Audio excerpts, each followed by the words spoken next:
Ce sont des gens qui regrettent peut-être le temps de Robespierre, ou en tout cas le temps de la Révolution française. La franc-maçonnerie est luciférienne. Donc on va retrouver dans ce baudrier l'équerre et le compas, à l'intérieur duquel on va trouver la lettre G. Donc ça, c'est terrifiant, parce que ce sont des choses qui sont cachées, qui ne sont pas dites. Le plus étrange, c'est que ça n'était pas que physique, ça s'est accompagné d'un sentiment d'évidence de l'amour du Christ et de l'amour de Marie.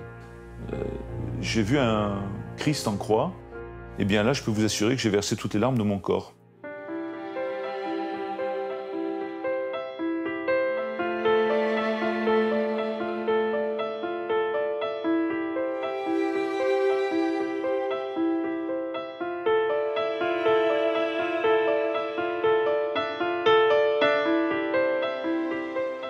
C'est un ancien haut fonctionnaire, ancien directeur général des services d'une mairie, architecte de formation, mais également juriste. Serge Abad Gallardo a aussi été franc-maçon, initié à Bastia. Ancien vénérable maître d'une loge du droit humain, une émanation du Grand Orient, il a fréquenté les loges durant 24 ans. Il avait atteint le 18e degré.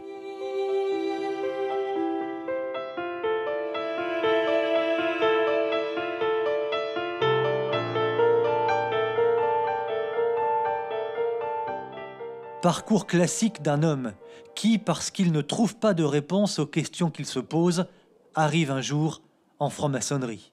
Durant plusieurs jours, nous avons suivi Serge Abad Gallardo chez lui dans le midi de la France. Il nous semble nécessaire de préciser ceci. Serge est très attaqué par ses anciens frères de parcours. Après la version courte de 13 minutes de ce document, vu l'importance et la gravité du sujet, nous vous proposons cette fois la version longue. Commençons, si vous le voulez bien, sur le terrain. Serge Abad Gallardo nous conduit à proximité de l'une des loges qu'il a fréquentées jadis. Nous sommes à la périphérie de Narbonne, dans une zone artisanale. Qu'est-ce que ça vous fait, Serge, de revenir sur ces lieux-là? Très franchement, ça me fait de la peine. Et je suis malheureux pour ces gens qui sont encore sous l'emprise de la franc-maçonnerie et souvent sous une emprise de manière parfaitement délibérée et en toute liberté. Mais j'ai de la peine parce que ces gens sont, et vous l'avez vu, au sens propre et au sens figuré, ils s'enferment.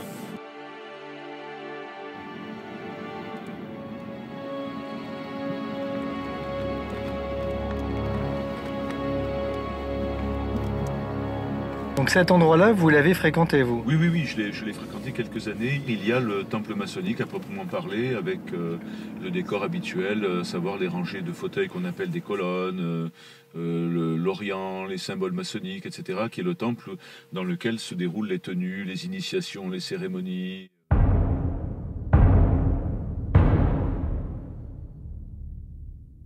Il faut savoir que cette porte, à l'heure actuelle, c'est-à-dire que maintenant il est presque 20 heures, nous avons vu que de nombreuses voitures sont sur le parking, que plus personne n'arrive.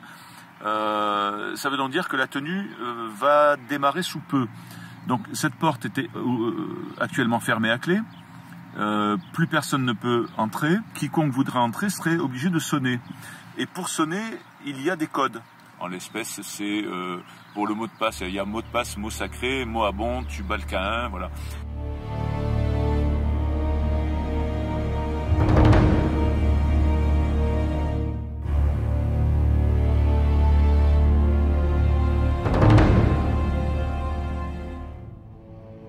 À chacun de ces ateliers maçonniques, une quarantaine de personnes. Lorsque les loges commencent à dépasser ce chiffre, on met en place un essaimage. 15 personnes ouvrent une autre loge, ailleurs, avec un autre nom, jusqu'à atteindre ce chiffre de 40, et ainsi de suite. On essaime donc partout où c'est possible. Serge Abad Gallardo, bonjour. Bonjour. Merci de nous recevoir chez vous, dans votre maison. La première question que je souhaite vous poser est la suivante. Quelle définition pouvez-vous donner à la franc-maçonnerie? Je vous donnerai celle de la franc-maçonnerie par elle-même, qui prétend être un groupe philosophique, un club de pensée, mais qui en réalité, en ce qui me concerne, est plutôt une religion. Je crois que je le démontre assez facilement, et je ne suis pas le seul, puisque, bien entendu, je le démontre à partir de mon propre raisonnement, de ma propre expérience, mais également je le démontre par des écrits maçonniques eux-mêmes, notamment les constitutions d'Anderson, voire des livres rédigés par des francs-maçons très érudits et très reconnus.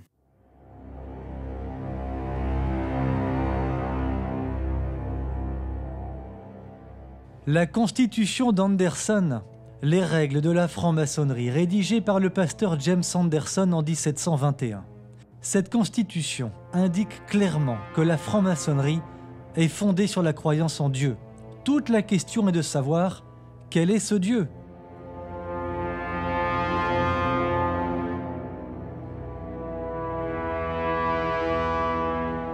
Car cette Constitution n'a rien à faire et surtout rien à voir avec l'Église catholique.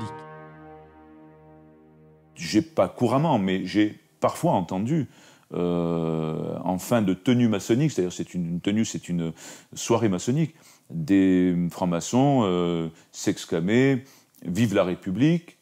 Jusque-là, personne n'y trouvera à redire, hein. Chacun a ses opinions politiques, et rajouter la fin de la phrase, qui est classique d'ailleurs, « À bas la calotte !» Et je ne parle pas des discours anticléricaux qui émaillent parfois les discussions en loge. Alors vous entrez en franc-maçonnerie, comment se déroule votre entrée et qu'est-ce que vous découvrez assez rapidement? Alors, il faut savoir qu'il y a tout d'abord des enquêtes qui sont explicites, des personnes qui viennent vous rencontrer pour vous poser des questions sur votre point de vue quant à la philosophie, quant à votre vie personnelle, votre univers professionnel. On cherche à mieux vous connaître, tout simplement, ce qui est légitime pour finalement un groupe qui doit vous accepter, ou pas d'ailleurs. Ça arrive assez souvent de ne pas être accepté. Et par contre, il y a des enquêtes qui sont implicites, c'est-à-dire que vous êtes environné de francs-maçons, vous-même d'ailleurs, sans le savoir, et ces gens-là, bien entendu, ne se découvrent pas, mais peuvent, à l'occasion, rapporter des éléments concernant vos goûts, votre personnalité, votre manière d'être, et ce sont tous ces éléments qui vont permettre à la loge de décider si on prend en considération votre candidature. Et une fois que cette candidature est prise en considération, il y a ce qu'on appelle un passage sous le bandeau, c'est-à-dire qu'on est interrogé les yeux bandés.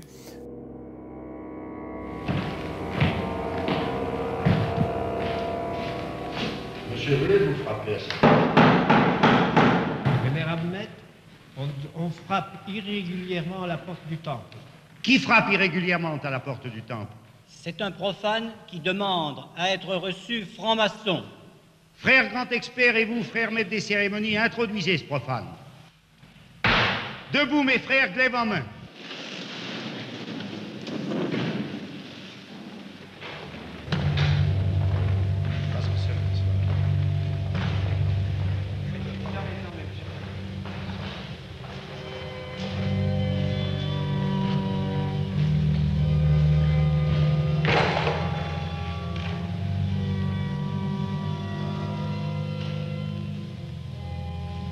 Monsieur, vous allez bientôt recueillir le prix de votre fermeté. Frère grand expert et frère maître des cérémonies, conduisez le récipiendaire sur la 3e marche de l'Orient afin qu'il y prête son obligation. Monsieur, étendez la main droite. Répétez avec moi mentalement l'obligation solennelle que je vais lire. C'est assez impressionnant. Les questions sont diverses. Elles ont pour vocation de savoir quel est votre degré de sincérité. Donc il y a des questions pièges qui vont se rapporter parfois à ce que vous avez dit lors des enquêtes 3 mois auparavant. C'est une procédure un peu inquisitoriale quand même, hein, il faut le reconnaître. C'est pas péjoratif que de dire ça, mais c'est vrai que les francs-maçons craignent d'être infiltrés. Ils le sont de toute manière, assez peu, mais ils le sont. Et une fois que vous avez passé toutes ces difficultés, vient l'initiation qui est une série d'épreuves physiques, intellectuelles, je n'ose pas dire spirituelles, puisque j'ai un petit peu de mal avec la spiritualité en franc-maçonnerie.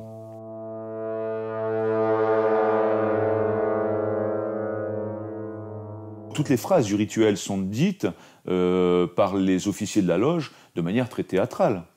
Par exemple, quand vous commencez votre initiation, le vénérable maître dit « frère ou sœur », ça dépend de la mixité ou de la masculinité de la loge, faites faire au profane son premier voyage et ramenez-le sain et sauf. Donc vous avez les yeux bandés, vous entendez ça, c'est quand même inquiétant. Au Grand Orient, il y a par exemple une partie du rituel qui consiste à un moment donné à allonger une personne avec une chemise blanche, tachée de rouge, qui est très semblable à du sang, de peinture rouge, comme si la personne était blessée, et il va découvrir une personne avec une épée plantée dans le ventre et pleine de sang. Et à ce moment-là, le vénérable maître dit, voilà ce qui menace les traîtres. Donc ça peut effectivement dérouter. Mais ça ne vous a pas empêché de poursuivre le parcours qui a été le vôtre pendant 24 ans?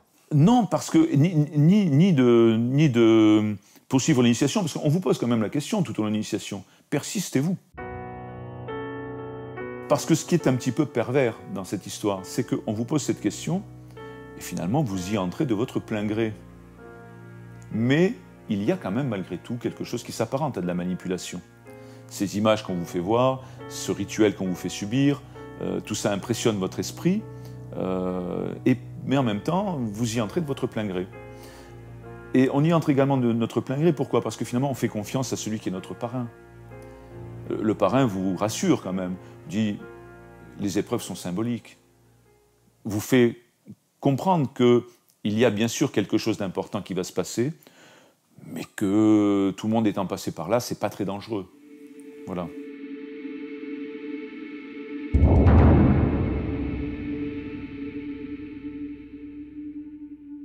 La franc-maçonnerie a une influence. Les loges, en particulier au droit humain, mais ça arrive également au Grand Orient, ont un sujet de société par an.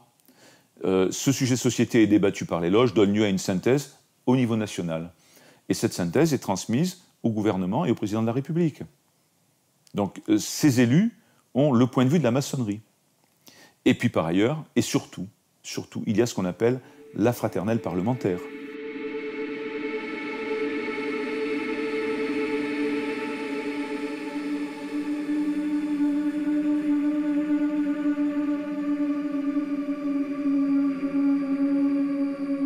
Quand vous avez 40 personnes qui, elles, chacune, dans leur cercle d'influence ou de connaissances, va pouvoir parler d'un thème à 20 ou 30 personnes, ça se multiplie.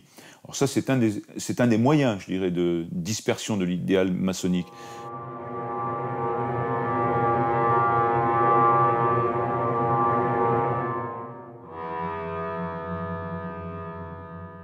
La fraternelle parlementaire est composée de francs-maçons élus ou de la haute administration nationale. On estime, là encore, je ne l'invente pas, ce sont des chiffres officiels qui reposent sur des sources que je possède, on estime le nombre de membres de la fraternelle parlementaire à 400. Sur ces 400, il y a 250 à 300 élus, les autres étant hauts fonctionnaires. Donc nous avons 300 députés, sénateurs qui sont francs-maçons, c'est-à-dire à peu près un tiers du total des deux assemblées. Et je ne parle pas de ceux qui sont francs-maçons dans ces assemblées et qui n'appartiennent pas à la fraternelle. C'est un président de fraternelle parlementaire qui s'exprimait un jour, et j'ai cet article, en disant « Si je joue bien mon rôle de président, eh bien, les francs-maçons de droite comme de gauche, appartenant aux deux assemblées, voteront comme un seul homme, sur les lois sociétales étant précisées. » Ce qui explique, par exemple, le vote sur le mariage pour tous. Fred Zeller, qui a été grand maître du Grand Orient, qui a été d'ailleurs le secrétaire de Trotsky, ce qui donne une idée du personnage, qui indique que les francs-maçons élus sont là, dans les deux assemblées, pour porter l'idéal maçonnique, avant tout. Ce n'est pas moi qui le dis. Est-ce que vous avez toujours une influence politique ? Oui, certainement. L'influence de la maçonnerie est même peut-être plus importante encore, voyez-vous, que sous la Troisième ou la Quatrième République. Elle se place à un autre niveau, autre part. Où ça ? Écoutez, il n'y a pas aujourd'hui d'associations, de groupements, de syndicats dans lesquels les francs-maçons ne se trouvent et aux postes de responsabilité les plus éminents.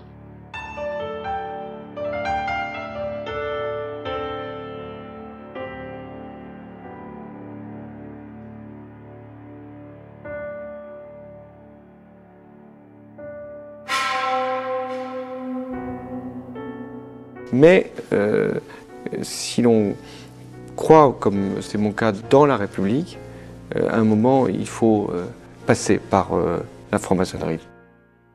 Il y a également Pierre Simon, ancien grand maître de la Grande Loge de France, qui est à l'origine de l'avortement.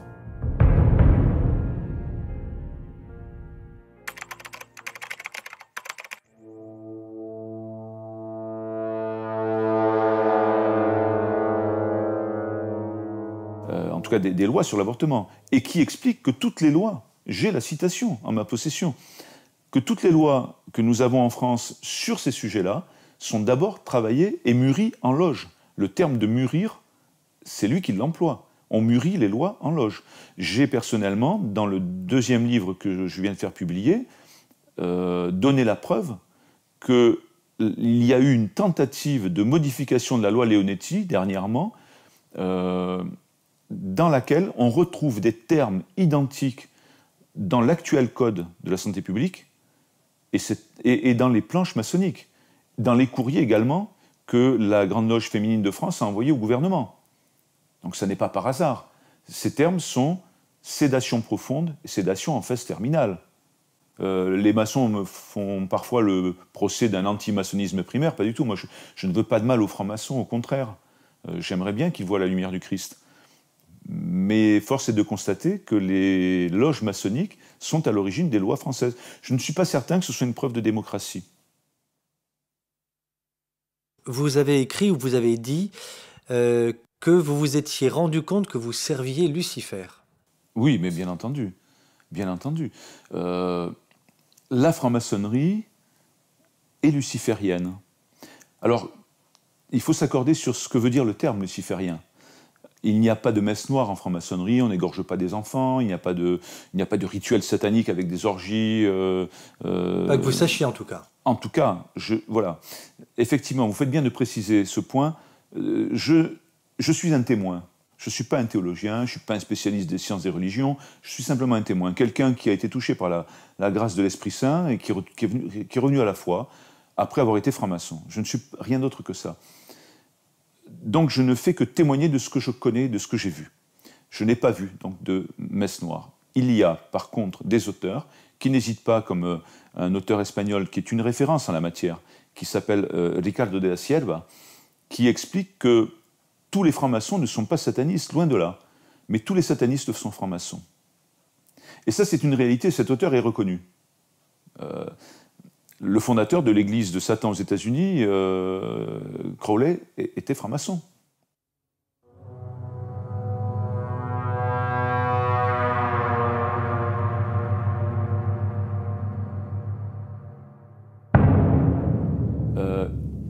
J'ai lu également qu'Albert Pike était sataniste.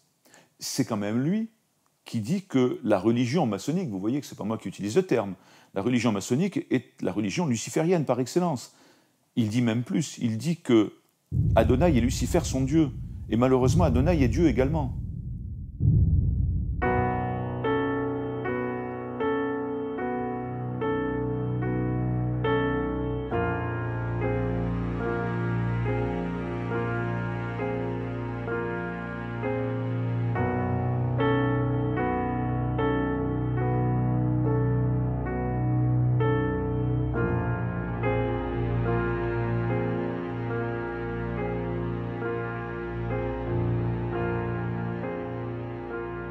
Donc, je n'invente pas lorsque je dis que la maçonnerie a un aspect luciférien. Mais cet aspect est beaucoup plus subtil.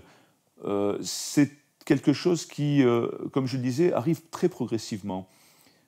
Ou du moins, qui n'est découvert que progressivement, à condition qu'on veuille bien chercher. Par exemple, le mot qui est utilisé, il y a un mot de passe et un mot sacré au grade de maître. Ces deux mots sont Tubal-Caïn et Moabon. Tubal-Caïn est le mot du maître. Tubal-Caïn est un descendant de Caïn. C'est le mot qu'on vous donne à l'oreille lorsqu'on vous relève de la mort figurée que vous venez de jouer, hein, c'est une sorte de psychodrame, lors de l'assassinat d'Hiram, le modèle des francs-maçons. Donc vous devenez vous-même un nouvel Hiram. On n'est pas dans la résurrection, là, on est dans une sorte de réincarnation. Et on vous dit ce mot à l'oreille, Tubal-Caïn. Vous êtes donc, par filiation spirituelle, un descendant de Caïn. Et vous l'êtes d'autant plus que le deuxième mot est Moabon. Moabon en hébreu, en tout cas par son étymologie, je ne suis pas un spécialiste, mais c'est en tout cas ce qui est dit par la franc-maçonnerie elle-même, signifie fils du père. Donc on vous donne deux mots qui permettent de se reconnaître entre maîtres, ou de faire valoir votre qualité de maître auprès des autres, Tubal-Caïn, Moabon. Vous êtes donc le fils spirituel du père Tubal-Caïn, lui-même descendant de Caïn. Vous êtes donc un descendant direct sur le plan spirituel de Caïn. Je pense qu'il y a de meilleures références. Alors, on pourra toujours dire que c'est mon interprétation personnelle, qu'elle est erronée, mais un certain Jean-Baptiste Villermoz, qui a été le créateur du rite écossais rectifié, il y a de nombreux rites, on y viendra peut-être. Ce rite est un rite très important en franc-maçonnerie, il est très connu par les francs-maçons. Bien, Jean-Baptiste Villermoz a supprimé du grade de maître le mot de Tubal-Caïn au motif que c'est un mot satanique. Donc, ça n'est pas Serge Abad-Gallardeau qui le dit, c'est Jean-Baptiste Villermoz, créateur au XIXe siècle du rite écossais rectifié. Donc, beaucoup de francs-maçons, parmi ceux qui sont les plus haut gradés, savent très bien ce qu'il en est. Et ce sont tous les autres, la masse des francs-maçons, qui l'ignorent. Et on leur fait la même réponse que celle qu'on m'a faite. Lorsque j'ai entendu Tubal-Caïn, j'ai été voir celui qui était mon parrain, qui à l'époque était officier de la loge, en lui posant la question de la signification de Tubal-Caïn. Et il m'a répondu, ne t'inquiète pas, ça n'est rien, Tubal-Caïn était un forgeron. Il ne m'a rien dit sur la lignée caïnite. C'est là où est le danger en franc-maçonnerie. Tout ce qui n'est pas écrit est important en franc-maçonnerie. Sur cet équerre, emblème de la conscience, de la rectitude et du droit, sur ce livre de la Constitution qui sera désormais ma loi, je m'engage à garder inviolablement le secret maçonnique, à ne jamais rien dire ni écrire sur ce que j'aurais pu voir ou entendre, pouvant intéresser l'ordre, à moins que j'en ai reçu l'autorisation. Tout ça se situe entre les lignes et nécessite une étude approfondie. Si je dis aujourd'hui aux francs-maçons, et je le dis dans mes conférences, faites attention, Tubal-Caïn, réfléchissez, ça a une signification symbolique profonde et ça doit être étudié. Bien peu bien peu confondent le symbolique et le théorique. Or, le symbolisme n'est pas de la théorie. Le symbolisme est une manière opérationnelle d'intervenir dans l'esprit humain. On aura une antinomie avec la foi catholique. À propos de symboles dont la franc-maçonnerie regorge, il y a les symboles vestimentaires. Serge Abad-Gallardeau a conservé quelques éléments qui étaient en sa possession. Voilà, donc vous avez donc une paire de gants maçonniques. On distingue leur qualité maçonnique par le fait qu'il y ait en broderie une équerre et un compas. Et ce sont les gants que tous les francs-maçons portent en tenue. Ce port de gants est obligatoire et il a une signification symbolique, bien entendu. Il signifie la pureté des intentions. En tout cas, c'est ce qu'on explique aux jeunes apprentis à qui on les offre dès qu'il est initié. Là, c'est un tablier d'apprenti. Alors, il est porté de cette manière-là lorsque la personne vient de recevoir l'initiation. On lui accroche ce tablier autour de la taille. Nous voyons également sur ce tablier deux lettres, les M, 3 points, B, 3 points. C'est une écriture maçonnique. Et nous avons donc ici les initiales de Moabon. Fils du père, donc relié à Tubal-Caïn, signifie que le maître franc-maçon est dans la lignée directe de Caïn, est un descendant spirituel de Caïn. Ce tablier est complété par ce qu'on appelle un baudrier, qui rappelle le port de l'épée par les chevaliers. La franc-maçonnerie, notamment au rite écossais ancien et accepté, est très liée à la chevalerie templière, avec toujours l'équerre et le compas, et qui signifie, selon les obédiences, génération, gravitation, gnose, God, etc.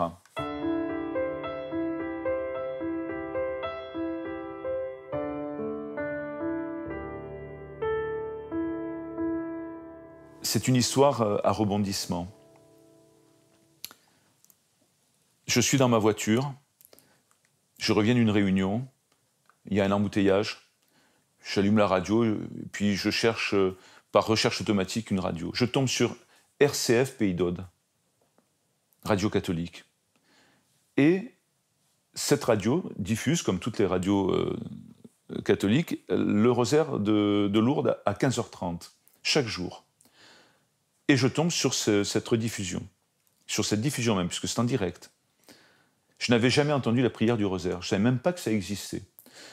Le sentiment dont je me souviens à ce moment-là, ce que j'ai ressenti, je crois que ça peut être comparable à quelqu'un qui était sourd de naissance, qui retrouve l'ouïe par miracle et à qui on fait entendre le requiem de Mozart. Voilà. Quelque chose de magnifique dont on ne peut même pas expliquer la beauté. J'ai été saisi en plein cœur par cette prière, au point que j'ai retrouvé un rosaire qu'on m'avait offert à ma communion et qui était au fond d'un tiroir. Ça n'est pas un hasard si ce rosaire était conservé, bien que j'ai cherché plusieurs fois à m'en débarrasser, il m'est toujours revenu dans les mains. Le Seigneur ne voulait pas que je m'en débarrasse. Je l'ai offert à plusieurs personnes qui croyaient et qui me l'ont rendu. Et donc j'ai appris la prière du rosaire. Et j'étais à Lourdes. Et donc à Lourdes, me voilà devant la grotte, devant Marie, à prier le rosaire. Et à la fin de la prière, je range mes affaires, je m'apprête à partir. Au moment où je décide de partir, je tombe par terre. Et je tombe comme si mes jambes étaient paralysées. Je n'ai plus de jambes. Des gens s'approchent de moi. Je suis dans un état, d'abord de stupéfaction, parce que je ne m'y attendais pas. Il y a une notion de crainte quand même. Je suis un peu terrifié. Qu'est-ce qui m'arrive ? C'est quand même inquiétant quand vous tombez par terre comme ça. Puis en même temps, je regarde la Vierge. Je n'ai pas une apparition de la Vierge à ce moment-là, mais la statue est lumineuse. Je ne comprends absolument rien à ce qui se passe. Des gens viennent me relever en soupçonnant et en me le disant que je viens à Lourdes parce que j'ai des problèmes de genoux. À ce moment-là, dans ma tête, j'ai presque envie de les insulter parce que je me dis, je cours 2 fois 10 km par semaine, je suis en pleine forme. Il y a quelque chose d'anormal. Au bout d'un instant que je ne saurais mesurer, mais qui a duré un certain temps quand même, on arrive à me relever parce que mes jambes ne me portaient plus. On me relevait, je retombais, je ne pouvais pas. Je ne pouvais pas marcher. Et puis là, je rentre. Ma veste est déchirée, mon épouse s'inquiète à l'hôtel, me dit « mais qu'est-ce qui t'est arrivé ?» Et je n'ose pas lui dire, je lui raconte que je suis tombé, j'ai glissé. À tel point que je vais voir mon médecin, à qui je demande des analyses en lui expliquant que je suis tombé au sol. Bien sûr, je ne lui parle pas de Lourdes, parce que j'ai peur qu'elle fasse un diagnostic de délire mystique. Et donc, je dis « besoin d'analyse parce que j'ai peut-être quelque chose du type sclérose en plaques, cancer, que sais-je, quelque chose de grave. » Et donc, les analyses reviennent sans problème. Et le médecin, là, à ce moment-là, je dis « mais j'étais à Lourdes, je suis tombé par terre. » Et le médecin me dit « mais écoutez, non, je ne comprends pas, je ne vois pas. » Et là, je lui dis le mot fatidique, mais peut-être que j'ai un problème psychologique, de délire. Et elle me dit « écoutez, je suis votre médecin personnel depuis, enfin en tout cas attitré depuis 10 ans, vous êtes parfaitement équilibré, je ne vois pas chez vous de traces de psychose ou de névrose. » Et bon, là-dessus, finalement, je me dis « il se passe quelque chose de l'ordre surnaturel, il y a quelque chose qu'on ne m'explique pas là. » Et je vais m'enquérir auprès d'un prêtre. Le plus étrange, c'est que ça n'était pas que physique, ça s'est accompagné d'un sentiment d'évidence de l'amour du Christ et de l'amour de Marie. J'ai du mal à l'expliquer. Amour, je dirais, bilatéral. C'est-à-dire, de mon côté, j'ai aimé Marie, j'ai aimé le Christ comme on aime la première fois qu'on aime lorsqu'on est amoureux à 15 ans. Et en même temps, j'ai senti que cet amour était bien plus grand de leur côté et qu'il me revenait en retour. Et que même il revenait, je veux dire, il venait en priorité, d'abord. Et c'est ce qui m'a poussé à faire une retraite dans une abbaye. Voilà pourquoi je me suis retrouvé devant les portes de l'abbaye de la Grâce. Ça a été très étrange. Et lorsque je suis entré dans la cellule, qui était celle qu'on m'avait réservée pour cette semaine de retraite, j'ai vu un Christ en croix et je me suis mis à pleurer. Je suis quelqu'un qui ne pleure pas. Vous savez, les gens qui sont d'origine andalouse sont très fiers.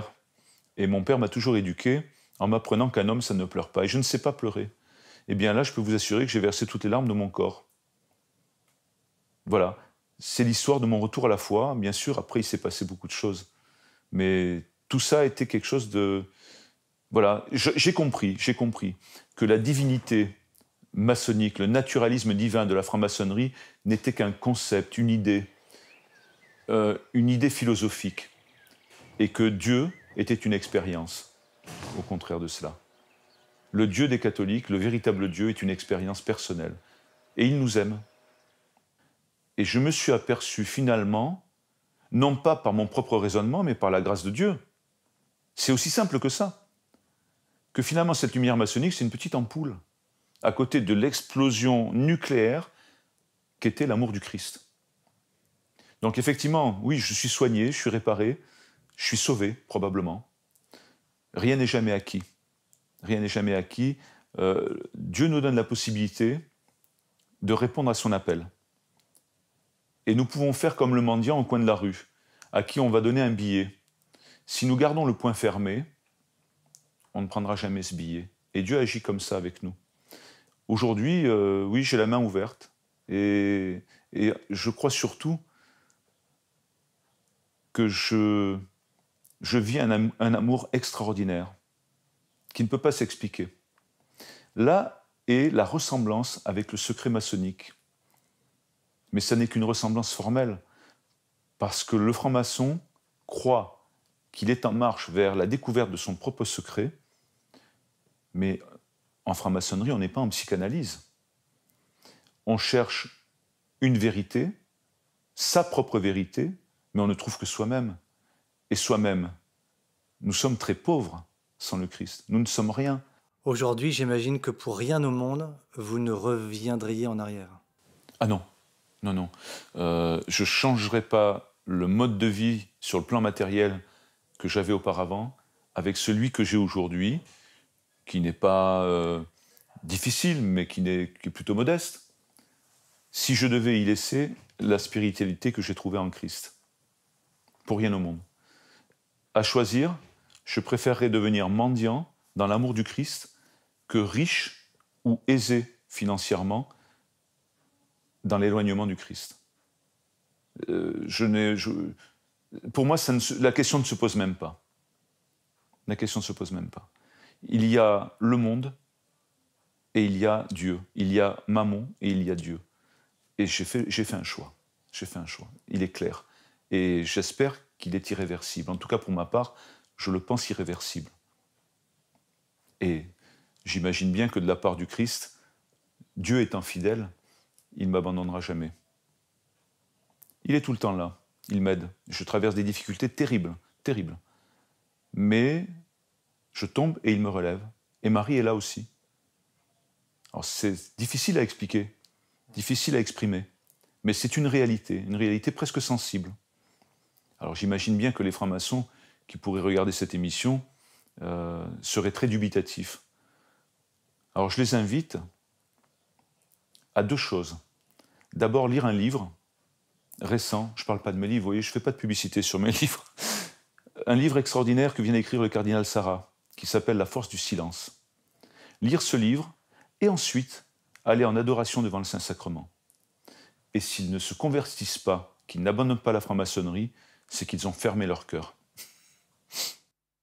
Merci Serge pour toutes ces conférences. Merci à vous. Merci à vous.